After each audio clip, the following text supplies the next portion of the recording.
May I now request our distinguished guest speakers to kindly come on the stage as we will be starting with the lectures. Our first lecture for the day will be delivered by Ambassador Sham Saran. Ambassador Sham Saran is an Indian Foreign Service officer of 1970 batch and has served in several capitals of the world including Beijing, Tokyo and Geneva.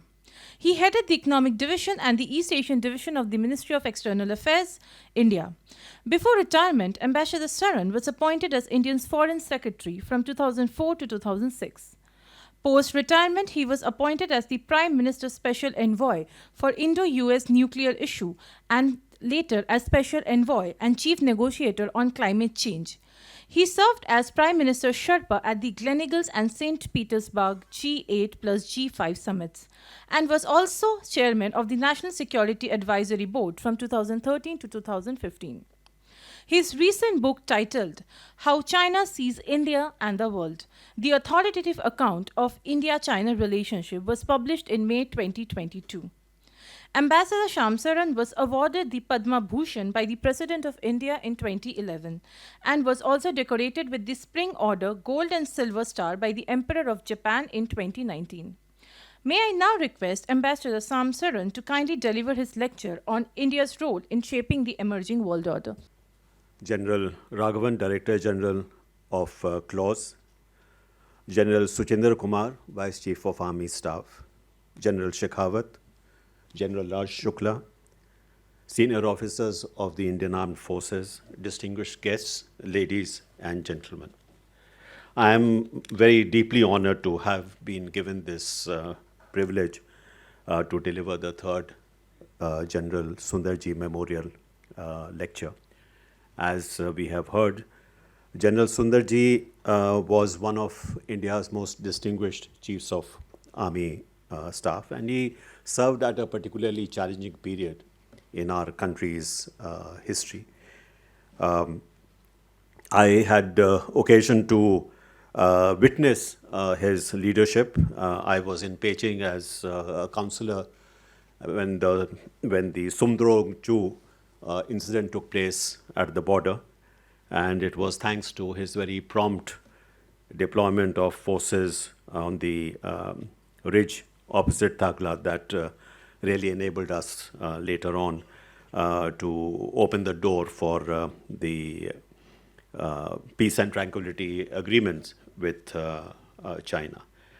He also displayed professional excellence and long-term perspective in really orienting the Indian Armed Forces towards a much more technological environment, much more use of science and technology in the conduct of the warfare. So we are very much enjoying, in fact, some of the outcomes that really were his initiatives. Before we delve deeper into the subject of India's role in shaping the world order, one must ask, do opportunities really exist to reshape the world order? And if India were capable of contributing to this reshaping, what transformed architecture would best promote India's interests? What are the interests of a country like India at its current level of development, and what instruments are at hand to enable it to play the role of one of the key architects? Opportunities indeed exist for the shaping of the world order because we are in the midst of a secular shift from a Western-dominated world order centered in the transatlantic to a more diffused but yet shifting geopolitical terrain, with the Trans-Pacific, including Asia, emerging as the new political and economic center of gravity. While this trend is clear, it has not yet settled into a stable pattern. It is also sharply contested both between the old and the new centers of power and influence. The rising confrontation between the US and China is one manifestation of this. It is also sharply tested within the emerging power poles in Asia, for example, between India and China, and Japan and China. A geopolitical flux of the kind we witness today carries heightened risks, but it also generates significant opportunities to an emerging power like India to find spaces where it can expand its diplomatic clout and influence. Settled orders of the kind which prevailed during the Cold War or later during the 25-year unipolar movement of untrammeled US hegemony offer only limited opportunities for emerging powers to obtain significant elbow room. But we are in between orders, and this has created opportunities for a country like India to play a role in shaping the incoming order in a manner aligned as much as possible to its interests. And India's presidency of the G20, of course, reflects India's emergence as a major power, but also presents an opportunity to emerge as a leading power in the world.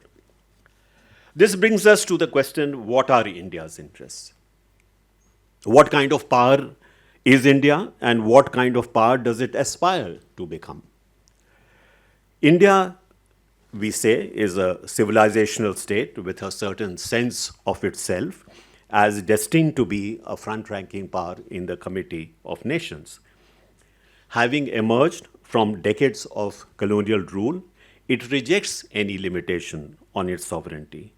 It pursues strategic autonomy, which may be defined as the ability to take relatively autonomous decisions on matters of vital interest to India. As a developing country, it would want to contribute to a relatively benign world order which would support and not constrain its realization of social and economic developmental aims. There is a certain dichotomy which renders this a very complex exercise. On the one hand, in terms of overall GDP and macro indices, a country may have a relatively large global footprint. However, it may at the same time be lagging behind in terms of per capita incomes and other social indices.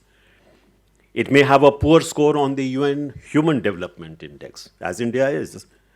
This is different from the development trajectory of Western industrialized countries, where the overall GDP and per capita income and social indices actually advanced in parallel. This sometimes results in a schizophrenic behavior on the part of large developing economies, which have a major role to play in the management of the global economy and the global commons, but at the same time are also demanders from the global system in order to meet their developmental needs. India may be sitting at the high table on some issues, but India is sitting at a low table on other issues. This also explains why the concept of the global south has re-emerged today.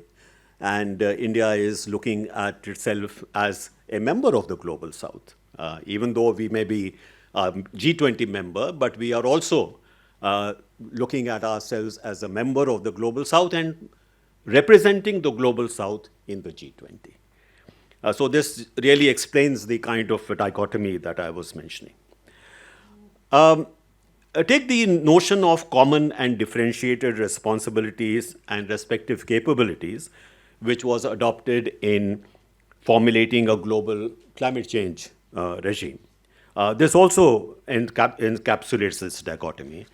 So no climate change regime can succeed unless a large emerging economy and energy consumer like India is on board.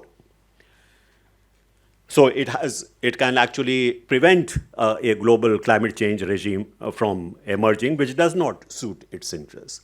But India's own developmental prospects would be severely undermined in the absence of a benign global climate change regime. So finding the right balance between the demands of a global role and the imperatives of domestic challenges is never easy, but must be sought in every case.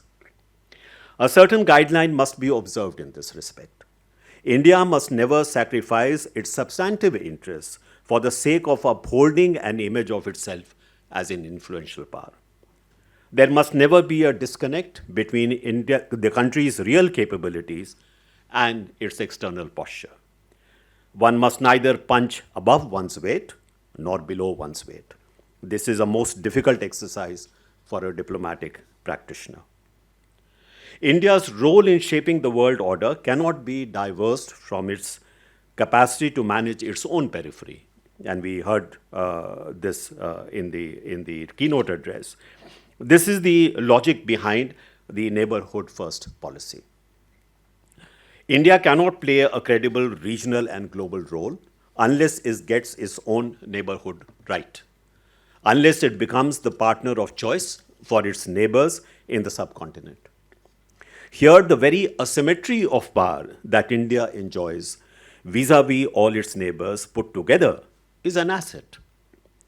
India can emerge as the engine of growth for all its neighbors, creating dense interdependencies. I have often argued that if India were to open its vast and growing market to virtually everything that our neighbors produce and can sell, the volume would constitute a small fraction of our very large expanding market.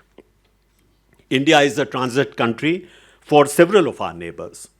We have land borders with Pakistan, Nepal, Bhutan, and Bangladesh, but they are most conveniently connected with one another only through India. Indian ports could be the windows for their imports and exports.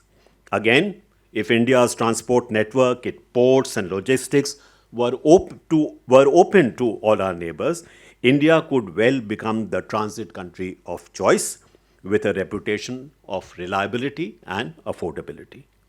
We have seen the positive political impact of the deep economic interdependency between India and Bhutan, thanks to Indian investment in its hydropower resources. We are beginning to see this with Bangladesh as well, which is now a major customer for Indian power and is now connected to India through a gas pipeline. In Nepal, China has been gaining ground through its investment in cross-border connectivity and other infrastructure projects. There are now 6 major land routes from Tibet down to the east-west highway in the Nepal-Terai. Indian commitments to build cross-border rail and road projects are plagued with delays.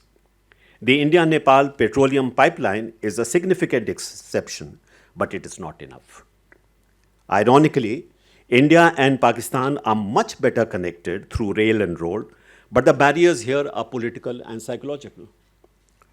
India appears to have abandoned SARC, the South Asia Association for Regional Cooperation, and is putting more stress on the alternative BIMSTEC as a substitute, which does not have Pakistan as a member.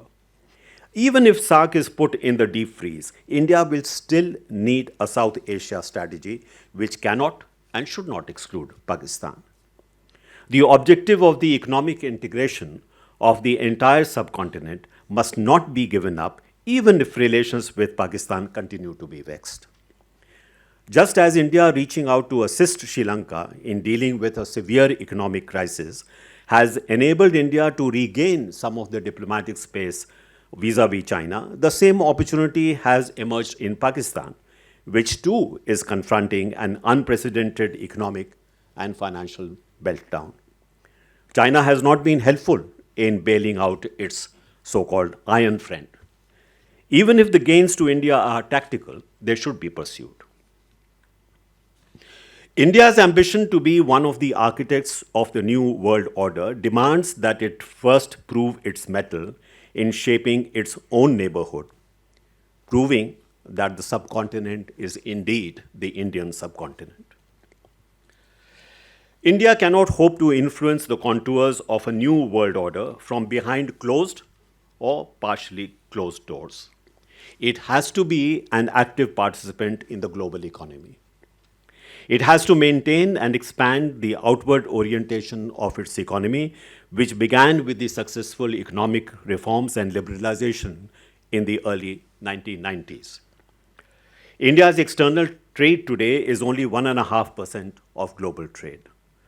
Do we seriously believe that this provides India the leverage to determine the shape of the emerging multilateral trade regime, for example? We may have expanded our security footprint in the Indo Pacific and become part of a network of security partnerships, both bilaterally and through fora such as the Quad, or with the US, Japan, and Australia. In Southeast Asia, too, there are expectations of India as a net security advisor. However, our economic engagement with the countries of East and Southeast Asia has not kept pace. We have walked out of the Regional Cooperative Economic Partnership, RCEP, and in the Indo-Pacific Economic Forum, which is led by the US, we are not part of its trade pillar. So we are left lurking on the margins of the regional economy, what to talk about the global economy. It appears that there is some rethink on the subject. India has reversed its opposition to negotiating free trade agreements with its Asian and Western partners and may be reconsidering its decision not to take part in the IPEF trade pillar. It must be acknowledged that the present government is open in its welcome to foreign investment and has undertaken important reforms to improve the ease of doing business in India. It has also invested heavily in improving India's infrastructure. But it needs to reverse the recent trend towards raising tariffs over a range of imports. The keen desire to make India part of regional and global supply chains is incompatible with a high tariff economy. This trend may also make India once again a high cost, low quality economy, as was the case before the 1990 reforms. There is a view that globalization is in retreat, that more protectionist measures are in evidence across the world, that efficiency which comes with open economies must be balanced by reducing risk, that just in time must give way to just in case. It is true that in some respects the trend of globalization has stalled and even reversed in some cases. We hear of reshoring or nearshoring of supply chains and the need to make them more reliable, more friend-based. One should not exaggerate this trend. The evidence on the ground so far suggests that global supply chains have proved to be remarkably stable. Alternatives are difficult to put in place in the short run, and there will be cost overruns. Take the case of Indian pharmaceuticals. They continue to rely heavily on Chinese APIs. The export of Indian pharmaceuticals would suffer if relatively cheaper APIs were not available. India in the past had an API industry, but its costs were much higher than the Chinese alternatives, which then began to dominate the Indian market.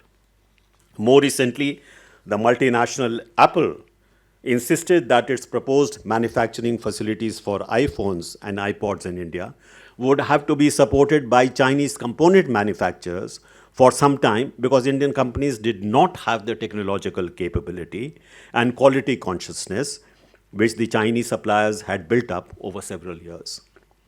Despite its current standoff with China at the border, India has reportedly agreed to have as many as 14 Chinese component manufacturers set up production facilities in India with joint ventures through Indian companies. The point I wish to make is that globalization is here to stay because it is inherent in technological advancement. The world has become densely interconnected through digital technology. The internet has penetrated into the remotest villages of India. We saw how during the pandemic, the physical world was disrupted, but we actually had galloping globalization in the virtual world. In the words of one commentator, globalization is a bell that cannot be unrung. My conclusion is that societies which stay ahead of the curve of globalization will be the winners in the future. They will shape the emerging world order. India is well placed in this regard thanks to its judicious investment in the digital economy, whether it is Aadhaar biometric system, the promotion of digital payment systems, and the adoption of digital governance. internet penetration, and the spread of social media have witnessed remarkable expansion, and India is also the fastest growing smartphone market in the world. The conditions exist for leapfrogging in the digital domain, and this would have important implications also for national security. Robust cybersecurity, for example, must go hand in hand with this rapid advancement in the digital space. I would like to touch upon the current geopolitical situation and how India could leverage its current partnerships to advance its own interests and improve the prospect of its own development. China's own development trajectory since the adoption of its economic reforms and liberalization in 1978 offers some lessons for India as well. China leveraged a very favorable geopolitical moment to accelerate the growth and modernization of its economy. It took advantage of the US and allies perceiving a significant threat from the Soviet Union to position itself as a strategic partner in the containment of the latter. This was, as you remember, in the 1970s. The US and the West had a vested interest in building up the economic and military capabilities of China to enable it to play a countervailing role against Moscow. For nearly 4 decades, China was the recipient of significant flows of capital and technology from the West and was also given free access to the large markets of the US, Europe, and Japan. A very large number of Chinese students were able to study at the most prestigious universities in the West, making up for the knowledge gap China faced after the disastrous decade of the Cultural Revolution between 1966 and 1976. This benign international environment enabled China to sustain an accelerated rate of GDP growth over a 40-year period, transforming it from a poor developing country into the world's second largest economy today. Currently, the US and the West are deeply concerned about the ideological, security, and economic challenge that China confronts them with, and look upon India as the only potential and credible countervailing power to China. The US, Europe, and Japan may be in relative decline, but they still remain the chief sources of capital and technology and are also still the most important markets of the world. They have a stake in India's success, so that its partnership would deny China the hegemonism that it seeks in a new world order. India has a convergent interest in preventing China from acquiring a dominant role in Asia and the world. Therefore, this geopolitical moment may be leveraged quickly to build up India's own overall capabilities through policies which encourage the flow of capital and technology from its partners, the US, Western Europe, and Japan. We ought to negotiate trade agreements with them in order to gain access to their markets. Our partnerships with them and our participation in the Quad provide us with opportunity to constrain China's unilateral assertion of power.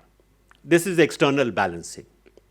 But in the long run, there is no alternative to domestic balancing through the steady build-up of our own overall capabilities. I wish to reiterate what I have said several times in the recent past.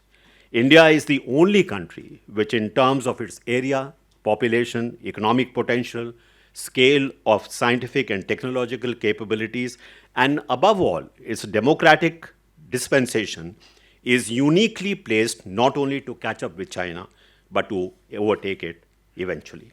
In this context, India's proven capacity to manage immense diversity and sustain a vibrant plural democracy is an incomparable asset.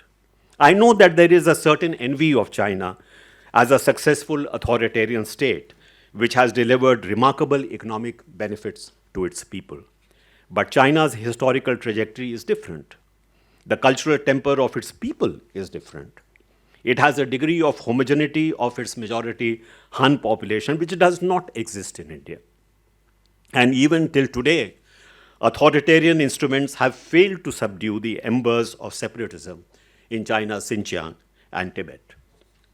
India's democracy is indispensable to managing its diversity of religions, of cultures, of traditions, of languages, even of cuisines.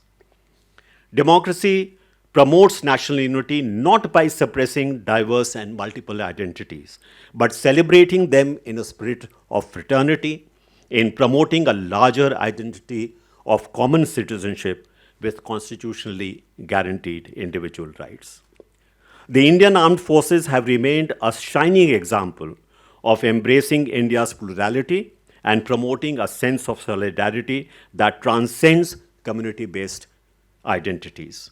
In the many experiences that I had visiting armed forces bases, cantonments, and forward locations, in border infrastructure surveys I had the privilege to carry out during my service in the Ministry of External Affairs and in the Prime Minister's office, it is this spirit of solidarity among officers and soldiers, among the forces guarding Mother India, which has stayed with me all these years.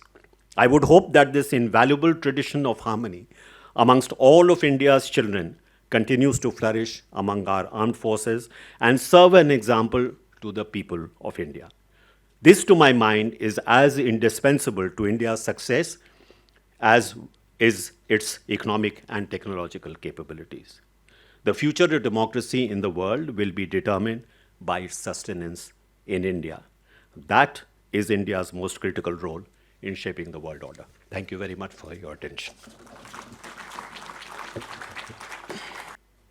Thank you, sir. Ladies and gentlemen, our second speaker for today's lecture is Lieutenant General Raj Shukla, Param Vishis Seva Medal, Youth Seva Medal, Sena Medal, retired. Lieutenant General Shukla was commissioned into the Regiment of Artillery in 1982. The general was an instructor at the School of Artillery and has also been part of the Indian military training team Bhutan.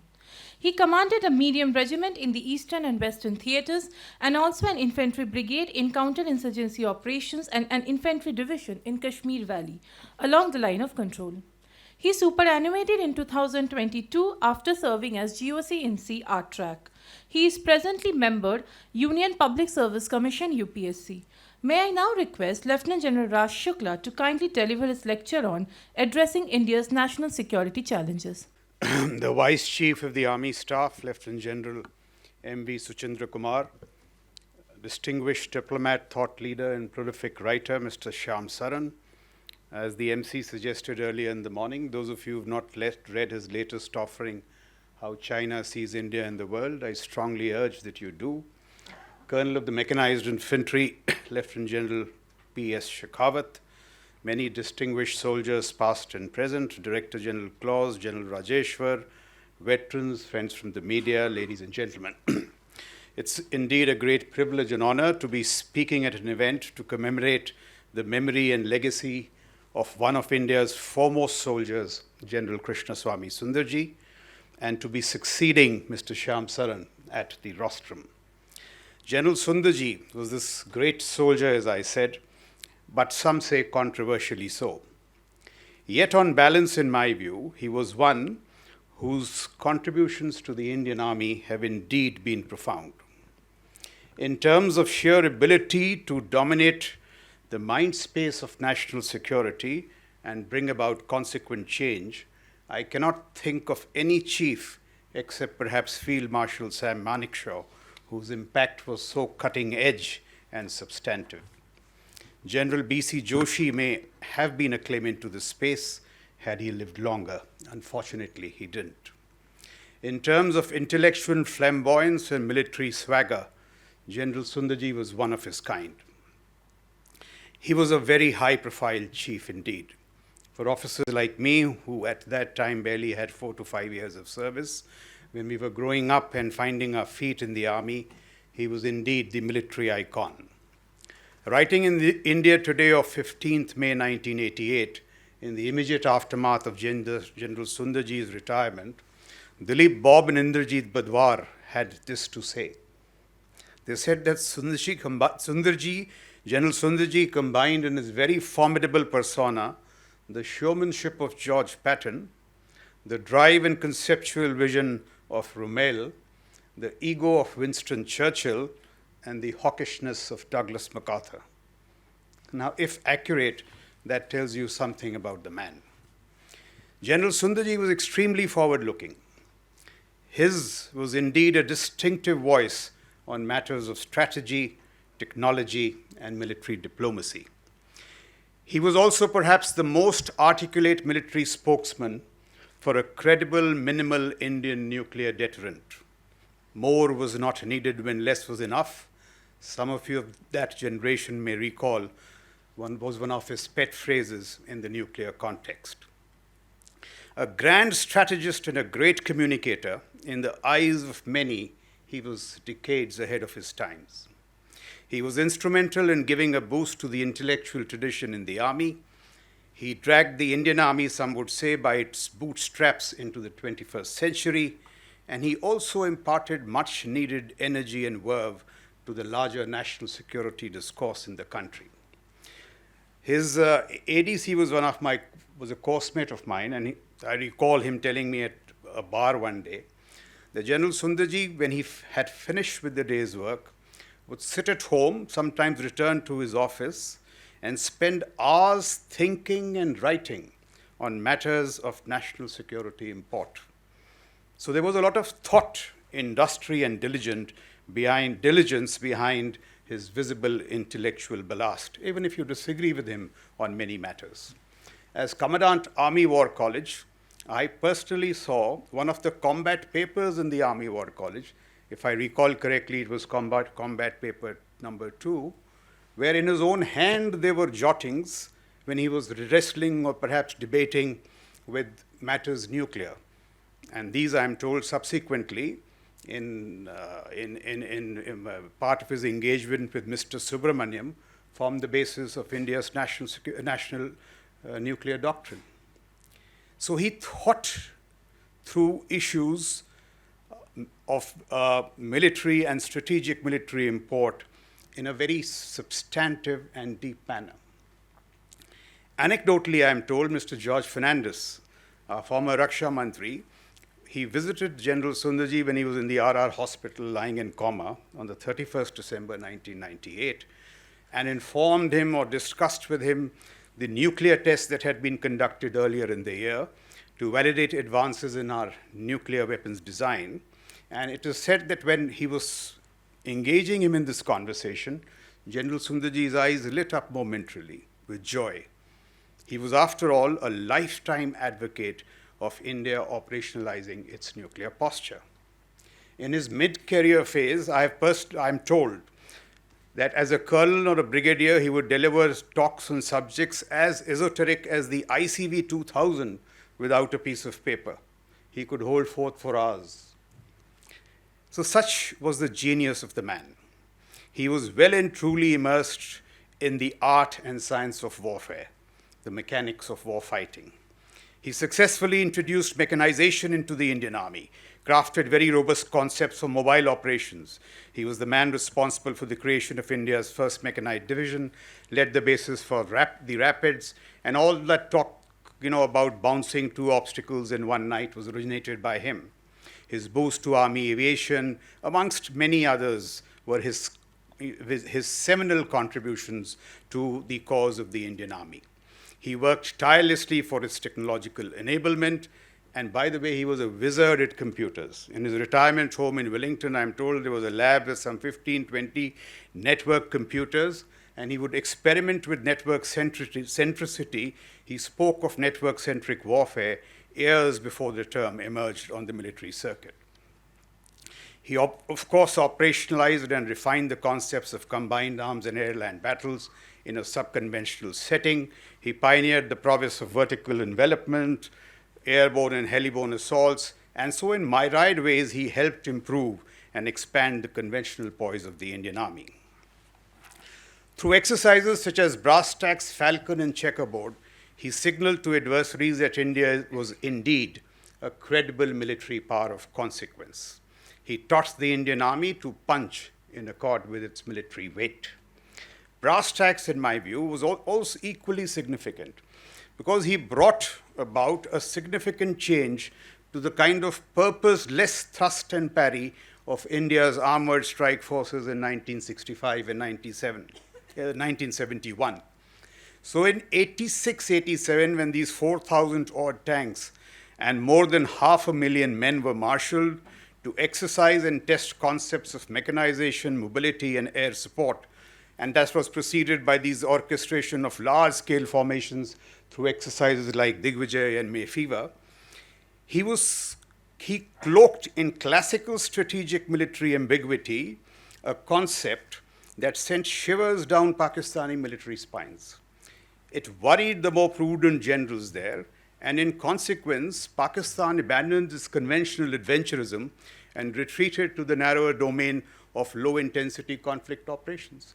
In my view, this must be understood, because here was a neighbor with 1/5 of your GDP, and each time it would do mischief in J&K, and when you reacted, it would threaten to open up the international borders, threaten you with conventional prowess. And exercises like brass tacks, this sent this message down, in my view. It did generate some scares of war, but in some, it was a successful act of military persuasion or coercion, depending on the diplomaties that you prefer. It was necessary to set to rest the military adventurism of this puny neighbor to our west. Act of signaling with clarity to Pakistan their place in the pecking order. Equally significant were the operations Falcon and Checkerboard, similar demonstration of combat resolve vis-a-vis our northern adversary. And a significant benchmark, Sumandrong Chu, I think, was a significant benchmark as part of the larger story of the Indian Army's long-term strategic rejuvenation vis-a-vis China from the depths of 1962. It perhaps began with General Sam von Manekshaw at Tawang when he said, "The gentlemen, I've arrived, and there'll be no more withdrawals," onwards to what happened in Nathula under General Sagat Singh, Sumandrong Chu, Doklam, Kailash, and now Yangtze. So General Sundarji was effective in signaling very purposefully to both our western and northern neighbors the what shall I say, the power of military resolve. So in that sense, I think his contributions were extremely profound. He also demonstrated through Sumandrong Chu that the Chinese are not 10 feet tall. And were we to act more vigorously, in my view, not merely through military responsiveness or aggression, but in terms of rebooting our aggregate power, the Chinese are no more than 5 feet tall, and we shall proceed to discuss some of the ways in which it possibly can be done. General Sundarji was, of course, not without his warts and his critics. Operation Blue Star, Op Pavan, and an exhausted Indian Army are also part of his checkered legacy. But that is not something we should labor on today. Given the seminal contributions of General Krishnaswamy Sundarji in shaping modern India's strategic military evolution, today's event may be a great opportunity to reflect thoughtfully on issues that are even more critical, the challenges and opportunities that lie in India's national security path today. It's a moment to dwell on our national security futures with honesty, so to speak, with General Sundarji's persona as the backdrop and possibly the inspiration. The best tribute that we could pay to the memory of General Sundarji, in my view, is to further strengthen the sinews of our national security, thoughtfully, meaningfully, with resolve and precision. I think we need a fresh dose of the Sundarji vaccine, perhaps, to fortify our national security futures. Not a bad way, perhaps, to headline that portion of my talk that follows. Mr. Shyam Saran, of course, has laid a very erudite foundation. Let me try and follow through with that brilliant beginning with some thoughts of my own. I shall very briefly establish the strategic context, just make 2 or 3 points to kind of lay the basis for what I have to say. You had a very detailed expose from Mr. Shyam Saran. I shall outline thereafter the opportunities and challenges that lie in India's national security path. I think we've done some very good work in terms of fortifying our national security posture in the recent past. So I shall talk about the strong edifice that we have laid. I call it the springboard. And from this springboard, we must now make the multiple residual transitions to complete our national security makeover. So how and in what manner we make and complete this national security makeover is actually the essence of my talk. Whether we can pull it off at all is also a question, because makeovers, we all know, are never easy. Their primary thrust, after all, is the dismantling of the status quo. So we shall explore and debate the metrics of this larger transition that I alluded to, the national security makeover, that in my view, the Indian military needs. It needs to make this transition from one that is focused rather narrowly on India's defense to one that can also enable and secure India's rise. The strategic context, so just let me make one or two quick points. When I look at the world around us, I see a Cold War brewing. Call you what it, you may call it whatever you like. Let's call it Cold War 2.0. Henry Kissinger thinks that we are in the foothills of such a Cold War. I think we are in the mid-slopes, closer to the peak. There is growing evidence of violent strategic competition which could spill over into conflict. Ukraine may well be the first hot war of this new Cold War. This Cold War, of course, has new protagonists.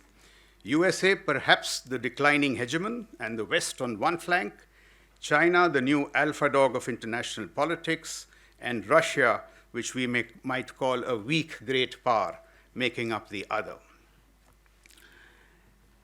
India has friends on both sides of the divide, USA and Russia. But unlike Cold War 1.0, one of the key protagonists this time is not only an adversary, but a proximate adversary with whom the relationship is rather testy, and to quote the Minister of External Affairs, also fragile and dangerous. The economic center of gravity also seems to be shifting decisively in favor of China. Many estimates tell us that by 2035, China may account for 24% of the global GDP, and the USA will account for a mere 14%. Now, those of us who've grown up in this era when the USA was the dominant economic power, these statistics are staggering, 24 and 14. New hotspots could emerge in West Asia, for instance. With Iran approaching weapon-grade proficiencies, there is the possibility of an Israel-Iran conflagration breaking out violently. So the point that I make is that American economic power, its focus and prowess could be split over these three theaters: Europe, the Indo-Pacific, and West Asia. All this poses huge and new challenges before Indian foreign policy and our strategic autonomy in terms of choices, partnerships, and alignments. The second point that I wish to drive home is this whole charade of China's peaceful rise, because it has military implications. As recent writings on the subject tell us, it is perhaps one of the most brilliantly orchestrated, surgically executed piece of strategic deception in recent times. Look at this. And we have nobody to blame. The US and us have nobody to blame but ourselves. Michael Pillsbury tells us that right from the days of Mao and Chow and Lai, they were traveling to USA, meeting Franklin Roosevelt, George Marshall, and telling them that give us money, weapons, and technology, and we will become like you one day. They said that, we are willing to change the manner in which the Chinese Communist Party operates. Then I'm told there was a pause during the Korean World War. During the Korean War, in its intervention, the idea stagnated for a while.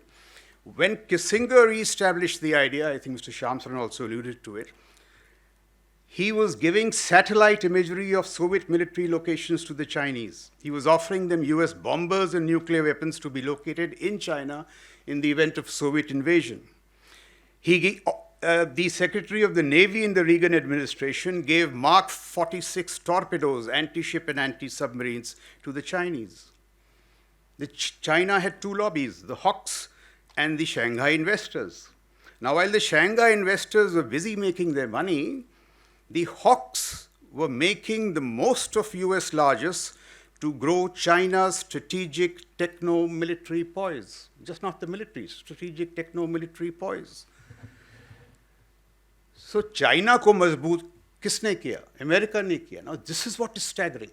Over the years, and all these things are now being declassified. America's strategic innocence has fueled China's rise.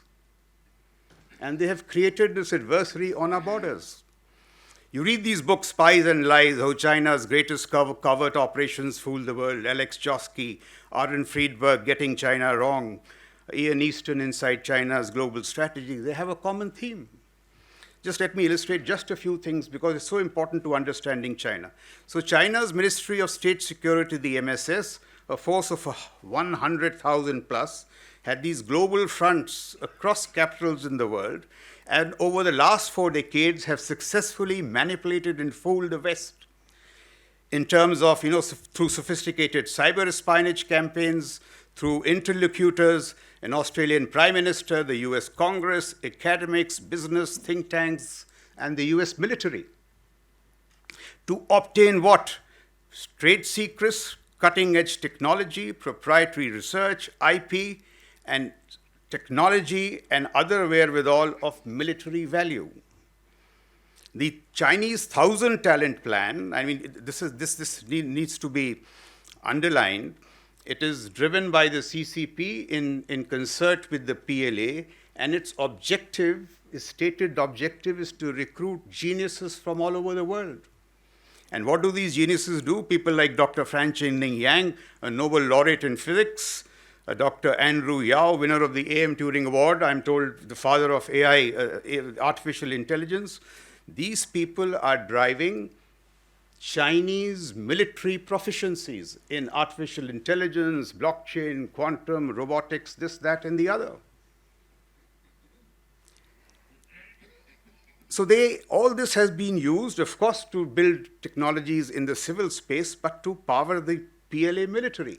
And in any case, in China, the civil-military fusion is such that most of these technologies lie at the cusp of civil-military fusion. They are shared easily.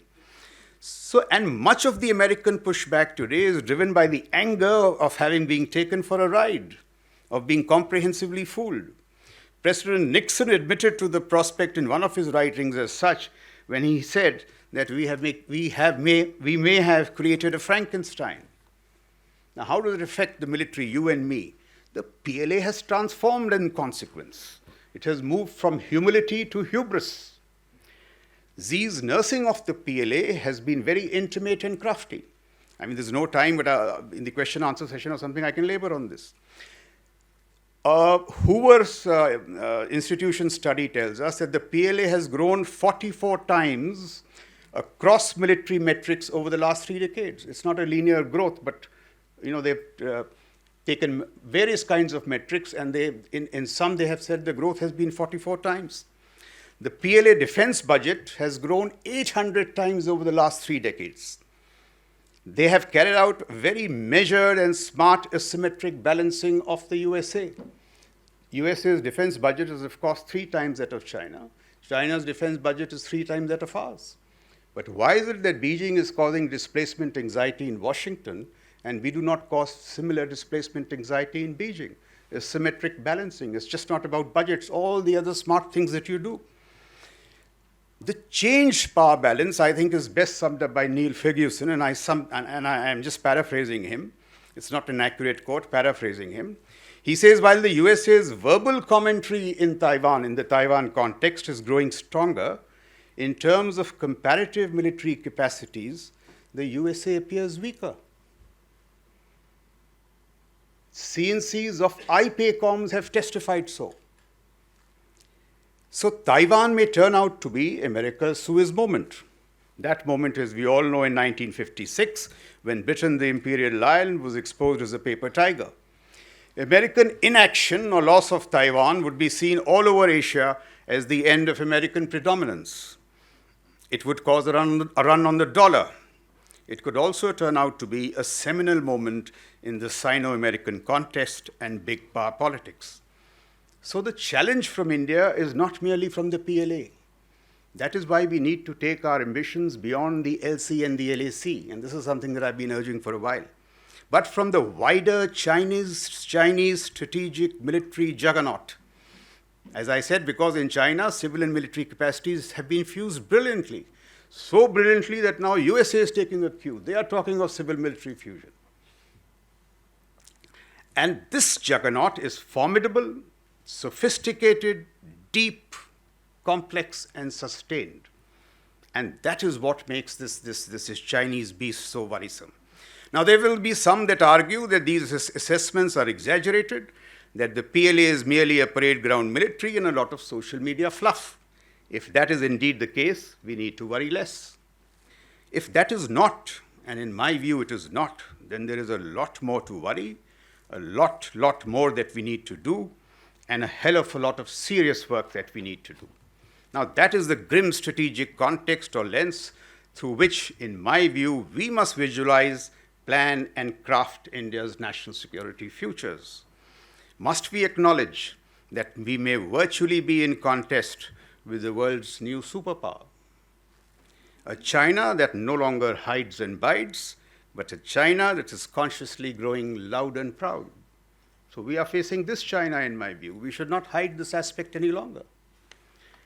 So what are the opportunities and challenges that line our national security path? Now, on many accounts, India is indeed the geopolitical toast of the world, leader not only of the G20, but also a voice for the global south. But we must not mistake our growing clout and weight, I think as Mr. Shyam Saran was trying to suggest, for power.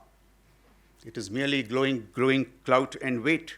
We need to work very hard to make this conversion from growing clout and weight to power. We have a pretty resilient, if not buoyant, economy. Standard economist and Nobel laureate Michael Spence tells us that India is the most outstanding economic performer now. It remains the most preferred investment decision. So there are many things in our favor.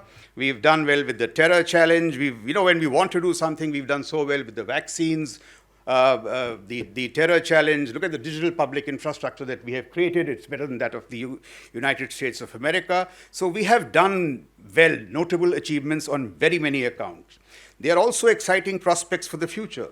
We have some very youthful demographics, and therefore there is this talk of Amrit Kal and our becoming a Viksit Bharat or perhaps a Vishwaguru.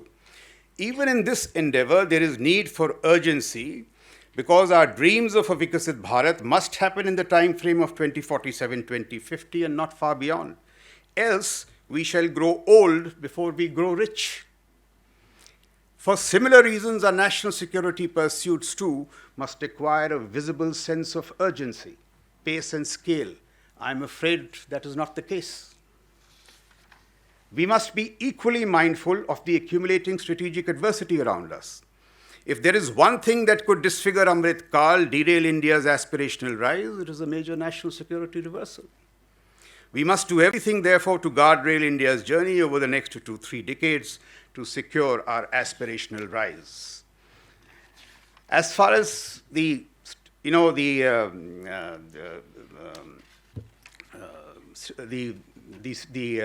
strategic environment about us is concerned, just very quickly describe it in terms of a metaphor, a pincer with 3 arms. So the first obvious pincer lies to the LAC, the WTC and beyond. But what is significant there is that there is a massive upsurge in combat capacities in infra, we all know. His signature projects like the Rocket Force and the Strategic Support Force is something to which I think we have not yet developed a comprehensive answer. Look at what missiles are doing in the Ukraine-Russian conflict. And it's just not getting some missiles and firing them. You have to have this whole ecosystem of precisionry. It has taken the Americans or the Chinese nothing less than 4 decades to create that. Global strike precision, long-range stealth bombers, space capacities, which will bring this to bear. We have barely begun talking about it. We need to act with speed. Readiness exercises, training, and maneuver. All this is happening very visibly in the WTC. And in my view, the activity in the WTC is near similar to what we see in the Eastern Theater Command. I cannot see any difference. Along the western horizons, of course, the geostrategic space that has been vacated by USA, there are new claimants, and we have new alignments like China, Pakistan, Taliban, Iran, Turkey. These are worrisome developments. The geopolitics of Eurasia is being written. There is the possibility of the terror threat recoalescing. But the bigger challenge is in the IOR. Plan is already our maritime neighbor in the IOR, with a very potent eastern maritime flank, a growing western maritime flank. They are now acquiring a base in the Atlantic Ocean, and possibly bases in Argentina. So China has got global ambitions. There are major enhancements in its staying power in the IOR. And with all our complications, we simply have to make this urgent turn to the seas. Because if we do not, a decade from now, we will be faced with the prospect of a strategic squeeze from the LAC and the Indian Ocean region. So we not need to do a lot more in terms, in terms of this. And that's why I say it has to be a national security makeover, nothing short of it. Now, to meet these challenges, you would agree, it is not only the Indian military, but wider defense, foreign policy, and the strategic establishment that will need to transform.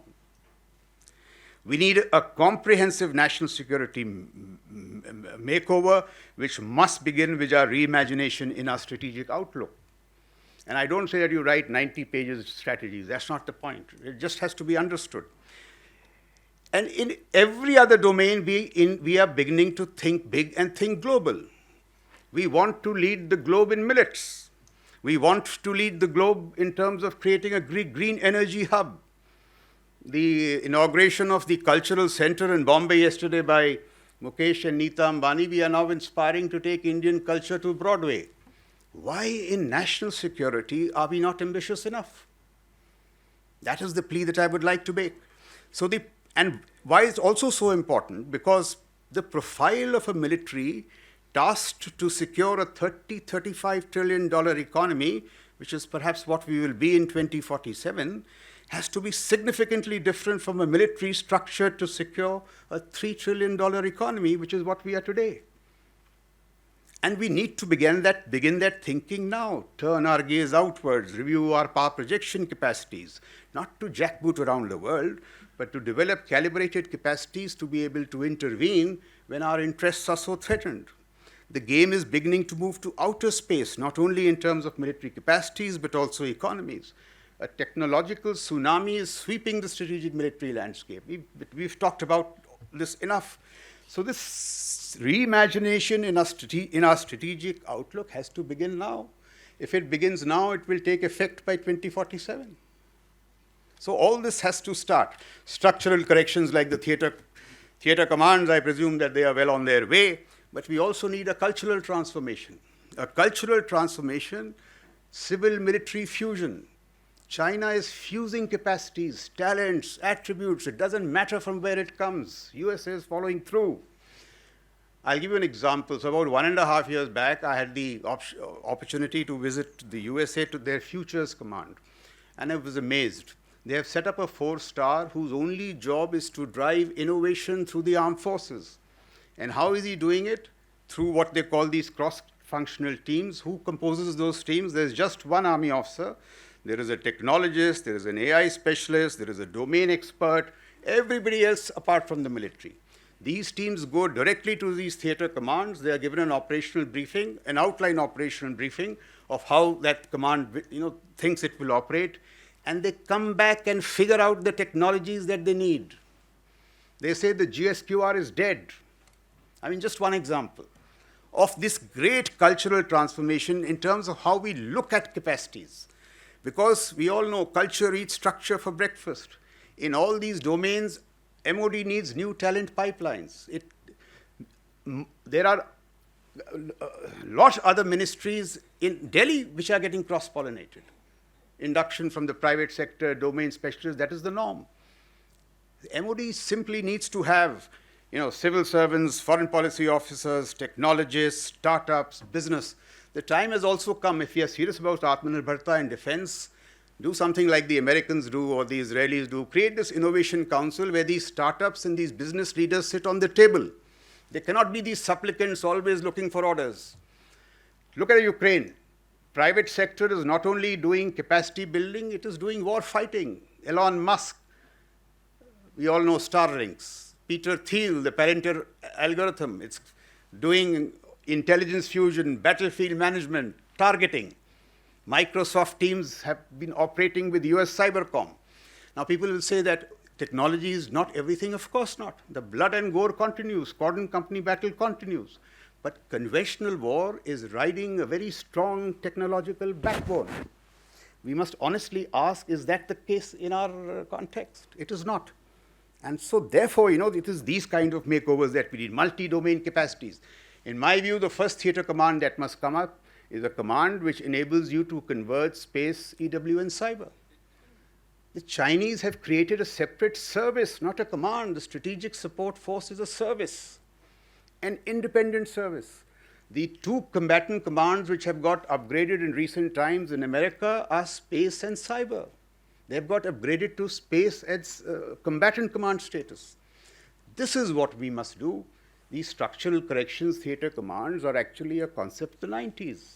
They have been overtaken by events and times. Today, what you need is digital connectivity.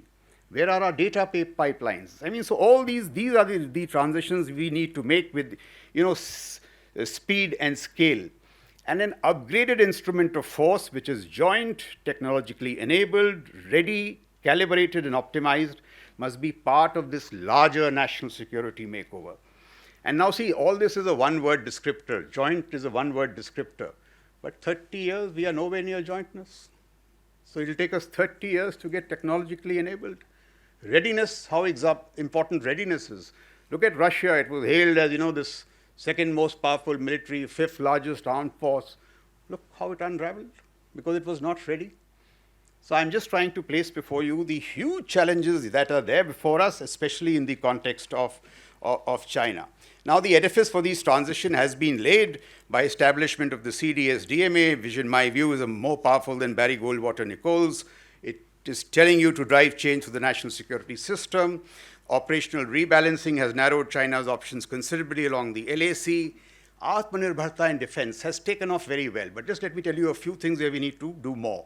I'm paraphrasing the Prime Minister when he says that Atmanirbharta is not merely about technological self-reliance. That we have been aspiring to since 1947. This Atmanirbharta is different. Here I'm telling you to release the forces of innovation, energy, and enterprise, startups, and businesses from the scourge of process and procedure. I've heard this with my own ears. He says, "Jo niyamon ka jaal bichha rakha hai, aapne isko hataiye." And it's so true. While we've done a lot, and I'm not saying we've not done so much in this space, we simply need to do more. This whole business, the IFAs need to transform. They simply have to transform. They have to become CFOs which facilitate innovation. There is no innovation without failures. That is the fundamental of innovation. IFAs need to develop, whatever you call them, policy or whatever, to underwrite failures. Otherwise, this will not happen. So these are the points that I respectfully make. We have finally started respecting wealth creators, businessmen, startups. We've started doing that, but what they need is just three things: orders, orders, and orders. That's all. And you just see that one order that the Indian Army gave Samir Joshi, see where he has reached, 250 crores today, and see what he's doing for the Indian Army. So this is something, there are too many software bugs in our financial system for India to compete internationally. The financial system needs to get creative and imaginative. I've spoken about these private sector forays. And so now let me just very quickly come to these transitions that we need to make. I've already spelled them out in some measure. The first is to understand the import and gravity of the China challenge. I'm not saying that we are not tuned to it. Everybody is talking China. But the import and gravity of the challenge, a country which could fool the US in the manner that they did, and see what they have done for themselves. So what are they doing to us? And in consequence, what they have created and what we must do. So first is that. And therefore, incremental changes will not do. Just see the consequences of incremental change. Last winter, it appeared that Ukraine was back on the ascendant. And then all the hesitancy and the ifs and buts returned to those Western debates, and see where Ukraine is now. Russia is poised once again to, in my view, do far better. So incremental actions will simply not do in the national security domain. You need this comprehensive transformation, not merely whole of government, but more than government. And we need all of this with speed and scale. I've spoken about this cultural transformation, this innovation council where you have everybody on the high table. This just needs to be done. I would like to make one thing about technology. Whenever in the military I try to push this about space, EW, cyber, many of these youngsters come, and not youngsters, in fact, youngsters are very good at this, the senior officers and the mid-peace officers, and they'll try and tell you, sir, ये सब English है, esoteric. इसका काम नहीं आता है. Please ask anybody in Ukraine, ask anybody in Galwan. Space is impacting squadron company battles. Let's not fool ourselves any longer. These are not esoteric capacities. So this is just one point I thought I mentioned. We need to take steps to prioritize talent in our national security structures. Look, when China's PLA is being powered by Nobel laureates, US Futures Command has hired 3,000 top academics to drive AI and all that other stuff through the US Army. We have to do far more. We simply have to get these new talent pipelines. And not only in technology, strategic military ideation, we need a chief data officer in the MOD who can harness data, prepare it, think what kind of cloud technologies we need, what are the combat apps, what are the algorithms we need to develop, like Palantir, so on, and so forth. The PLA has got a National Academy on Artificial Intelligence. National Academy. We need semiconductors today. They are just, perhaps we need to set up a semiconductor mission in parallel with the other mission. The other thing the military and the MOD really needs to ask, I mean, I'm making this call to the defense fraternity, that even the civil spheres today are getting ahead of us in thinking. They are thinking of semiconductors, we are not. We were always the lead. General Sundarji was this great thought leader. So, I mean, these are some of the urgings I'd like to make. Long-range precision, I said it's a sophisticated ecosystem of global precision strike. It lies at the convergence of missile, hypersonics. Hypersonics is revolutionizing missiles. And where are we? We are still in some technology demonstration stage. We need a new philosophy of deterrence and targeting. The US armed forces have concluded that they will not be able to penetrate the first Thailand chain with F-16, F-80s alone. They are hybridizing their fleets. So F-16s and drones. What is our response to penetrate the Chinese A2AD wall in the Western Theater Command? These are some of the questions that I would like to raise. So the Ordnance Corps, in my view, takes a deep look at the marriage of explosives and chips. That's the only way you will get precisionry. The Ukraine, the entire story of war fighting from javelins to HIMARS to ATACMS is one of precisionry. I am a gunner. This argument that the gunners give that we straddle targets and don't hit the targets is a dead argument. You can't be straddling targets. You've got to be hitting targets. I may sound a little critical. I'm just being passionate about the kind of change we need. So kindly just don't misunderstand me. We need to make this urgent transition to digital combat. Please study Ukraine closely. Data is the new engine of war. What is revolutionizing war fighting is data, algorithms, and the miniaturization of computing power, which are taking war fighting to a new high. These electronic kill chains, they've had tactical effect in Kherson, in Kharkiv, and Izium. Tactical effect. You just go into the details of those battles. So it's just not esoteric technology. Ukrainian battalions today are moving with coders, on-the-spot coding with all those algorithms. All this is happening. So we need to make this transition to digital combat. We need to upgrade our capacities. And today, space is a domain of war fighting. Please, let's get that clear. It's no longer support domain. It is a domain of war fighting. And look how the Chinese have done it. It's very, very, very good. They studied the entire power projection capacities of the Americans. And they said the first thing we must hit is get their satellites. So ASATs. Now, ASATs were not technology demonstrators alone. This year, they've got operationalized. We are very happy with all these things being technology demonstrators because in our view, we still think they are these esoteric, sophisticated things which do not impact day-to-day combat. In my view, they are doing exactly that, and therefore we must, do this with far greater urgency. Emerging technologies like AI and microelectronics, I'll just say this, that they are changing the military balance. It is the new high ground for national security. Just one example to drive home this point. So the Russians, 30 of their military systems across 450 components have got hit because of the sanctions on semiconductors. And in those systems, you'll see declining efficiency of the Russians on the battlefield, unless you have your own semiconductors. And your semiconductors come in everything, from night vision devices to targeting navigation complexes, everywhere. So we just have to get, cracking on this avionics, sonar, so on and so forth. We also need institutional reform for long-term ideation, and I'll just take 2 minutes. Should our track, I raise this question, become joint and emerge as the lead in tri-service ideation? Otherwise, who's doing it? You spend 40 years in building officers in silos and then say integrate. How will it happen? It will just not happen. And we have to stop living this lie that if you're from the same squadron, you will create theater commands. I mean, that's a great lie. It's not going to happen just because you drink whiskey together. It's not going to happen. In my view, and I've been saying this for a while, who is to drive innovation? If it is the US Futures Command, something in RTRAC or somebody, but you need somebody to do this. This normal process procedure will not happen. Why should Staff College not become this truly integrated tri-service institution? Why have 3 wings, integrated wings? Why have an air wing, army wing, and this? Put 2 stars over there. Or it gets too late. Higher command should, when I was the commandant there, something had come from here. We had produced a whole package saying how it can be done in detail. General Tiwari was the commandant, General Rajiv Tiwari was the commandant, and we said it can be done.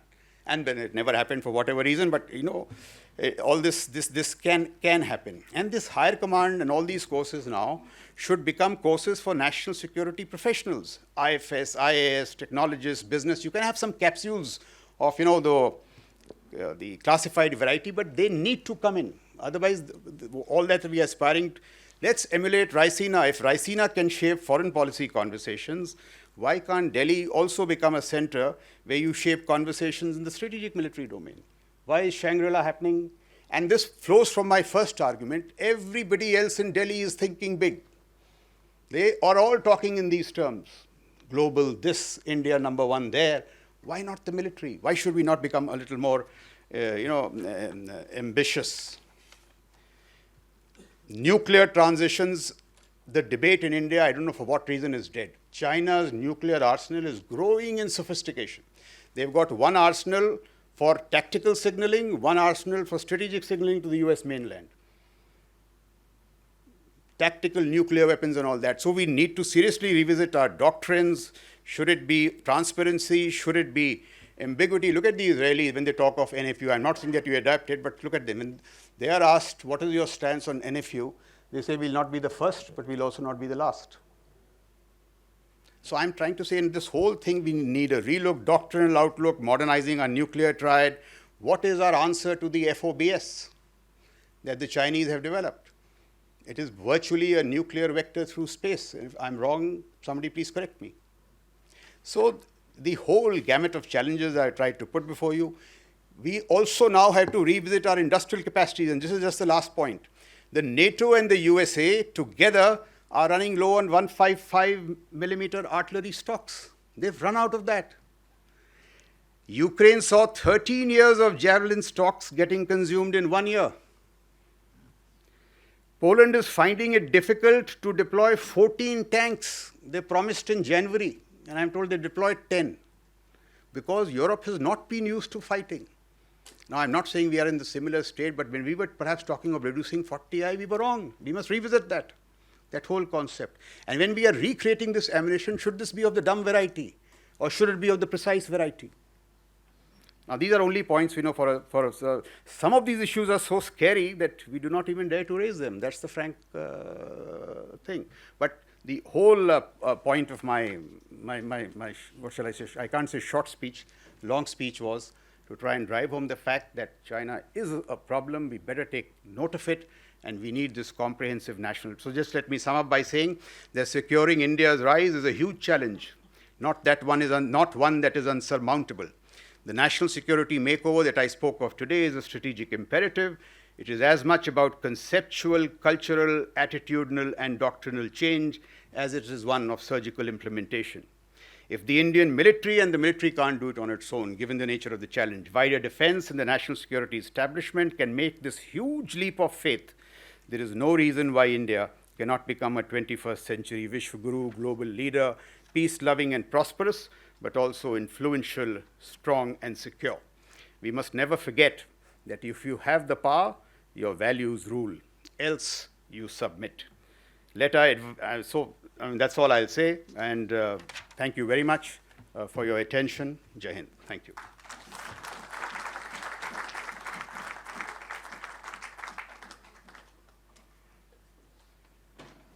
Thank you very much, sir, for such an insightful and thought-provoking talk.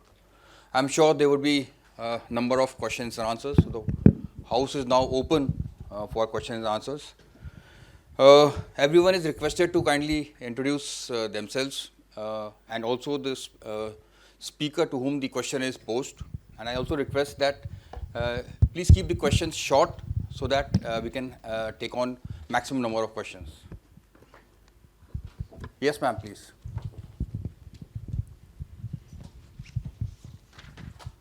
I'm Dr. Roshan from USI. I would like to thank both the speakers for an excellent lecture. My question is to each of the speaker. First, Ambassador Saran, you had articulated about the neighborhood policy, especially SARC. I would like to take your attention to the Western neighbor. Recently, China had brokered a deal between Iran and Saudi Arabia, and its influence is increasing in Iran. Do you think it will impact our connectivity issues in the Central Asia, if we have so? Also, there is a loose grouping coming up, which is China, Russia, Turkey, Pakistan, Iran. Do you think more countries are going to join it, or it'll fizzle out? I have one question for General Shukla also, considering we are commemorating General Sundarji, so it's a nuclear question. Do you feel that the nuclear deterrence, India's nuclear deterrence, has worked against China, especially at a low intensity conflict area? Because we know that full intensity spectrum will not take place. And as you mentioned, that the new technologies are coming out, especially the hypersonics, and there is going to be a dual-use hypersonic. That means it will take out the nuclear weapons also, and the UCAVs and the drones, they are also going to be dual-use. So, what do you feel in our nuclear doctrine? Which areas we need to add or delete? Thank you.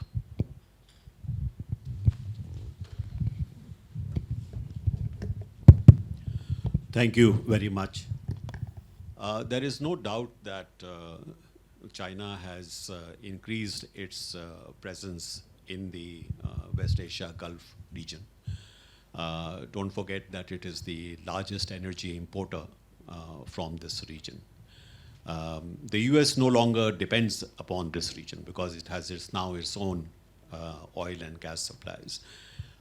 So what the US has been trying to do, to my mind, is to try and see whether it can build up coalitions in the region, of course backed by American power, but this does not require direct intervention or direct presence by the US. So it has, for example, tried to build up coalition amongst the Sunni states like Saudi Arabia, the UAE, other Gulf countries, Egypt. It has also encouraged the Arab states to establish more benign relations with Israel, which was not the case before. So you had the Abraham Accords, which was basically bringing Israel and the Gulf countries together. There was an expectation and anticipation that eventually even Saudi Arabia would normalize its relations with Israel. Following that, you would have seen that there was also a very interesting coalition in which India has also participated, which is the I2 and the U2, which is Israel and India, and you have the UAE and the US. This also is a means of trying to, establish some kind of a security architecture in the region, which would take care of Israel's security, but would also ensure that, the US, despite not being directly, present, is able to more or less manage the region. What I see the Chinese, for example, brokering this peace between Saudi Arabia and Iran is that it is trying to set up a kind of a countervailing coalition, you know. And Saudi Arabia plays a very critical role in that. So I do not necessarily regard China as having, in a sense, made this deal possible because Iran and Saudi Arabia were already talking to one another for quite some time. One of the rounds was done through Iraq, and the latest ones were done through Qatar. So it is not that it was China which essentially brokered the deal, but China certainly brought it to a conclusion. And the fact that the meeting took place in Beijing, and that China was seen as the I myself have written that it's like the Camp David kind of accord. It tried to project that it is a very major player in the region. So potentially, what you are talking about what is the possibility of a countervailing kind of a coalition, potentially, yes. But as I mentioned in my remarks, this is a very shifting geopolitical space. Nothing is stable at this point of time. So to say that now this has already changed, maybe not. Things are changing so rapidly. Within days you see changes taking place. So a stable pattern has not yet emerged. And even though I agree with General that we must understand the nature and the scope of the challenge which China poses and could pose in the future, China too has major vulnerabilities. So it's not as if it is a linear progression for China either. And to understand those vulnerabilities that China has and the kind of limitations that it has in terms of its assertion of power, that also is part and parcel of this geopolitical shift. So I'm afraid at this point of time, what you need to do is to be prepared for any kind of unpredictability. So how can you make the Indian state much more nimble-footed, where its partnerships will be in the nature of there is an issue on which I may have one kind of coalition. There may be another issue on which I may have a different kind of coalition. I think that kind of flexibility and nimbleness is what I think, if a national security strategy is to be formulated, and I think that is absolutely urgent necessity. How to bring about that flexibility and a nimbleness in the manner in which we operate, that would be critical.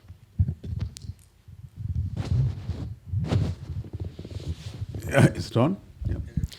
Yeah. The first point I would just like to make is that I'm not a nuclear hawk of any kind, because that has consequences of its own. But what I wish to say really is this, and in the context of General Sundarji's legacy, and I was just watching him as a youngster. There are people who've seen him at closer quarters, General Nambiar, General Campos, and all you ask them.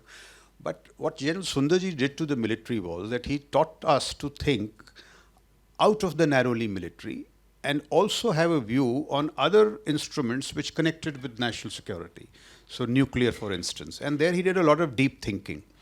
What happened in I would say, in the later years was, I have been party to that crime. Senior officers have discouraged military army officers from talking about the nuclear domain.